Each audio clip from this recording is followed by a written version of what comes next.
तो थोड़ा सा ओवरहैंग, और खासतौर से आईटी कंपनियां वैसे भी फोकस में रहेगी। एक्सेंचर ने अपने जो गाइडेंस को बढ़ाया नहीं है, 8 to 11% FY23 कह रहे हैं वो रेवेन्यू ग्रोथ देखने को मिलेगी, जहां पर इन्होंने पिछली बारी करीब 10 से 14% तक की रेवेन्यू ग्रोथ की बात कही थी।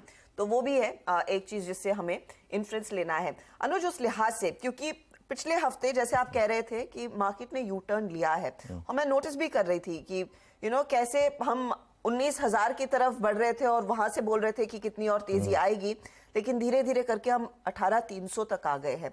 तो ये trade setup specially global cues और हमारे साथ जो हुआ है पिछले हफ्ते, जो लगातार बिकवाली आई है, उसे कैसे पढ़े? देखिए ट्रेड सेटअप तो बहुत क्लियर है। फ्राइडे का एक रिकैप लेकर आते हैं। 2 रैली हुई और दोनों में जबरदस्त सेलिंग आ गई और निफ्टी जो है जाकर बंद हुआ डेज लो पर। ये देखिए, एक शुरू में रैली आई थी, उसमें सेलिंग आई, एक दोपहर को रैली आई और जैसे ही मार्केट वापस ग्रीन में आया फिर एक डिक्लाइन आया और मार्केट ऑलमोस्ट डे लो पर जाकर बंद हुआ है। और जो फ्राइडे को हुआ है उसमें एक और चीज़ हुई है, उसमें आपके एफआईएस ने भी सेल किया है और अच्छा खासा सेल किया है। 1975 करोड़ की सेलिंग की है एफआईएस ने, हालांकि डीआईएस ने बाय किया है, वापस 1500 करोड़ की बाइंग डीआईएस ने की है। तो ये एफआई की सेलिंग तो वापस स्टार्ट हो गई है।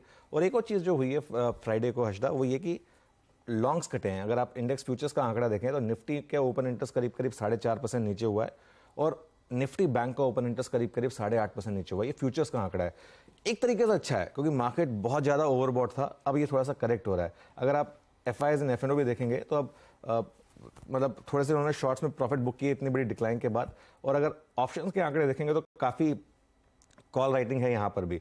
लेकिन एक चीज़ है, पुट कॉल रेशियो आ गया 0.81 पर। मैं एक चीज़ हमेशा बोलता हूँ कि पुट कॉल रेशियो को मॉनिटर करें।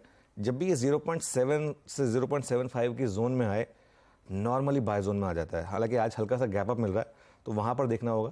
पहला गैप अप तो सेल हो जाएगा, इसमें मुझे कोई डाउट ही नहीं है। हम निफ्टी की बात करेंगे, लेकिन पहला गैप अप तो सेल हो जाएगा।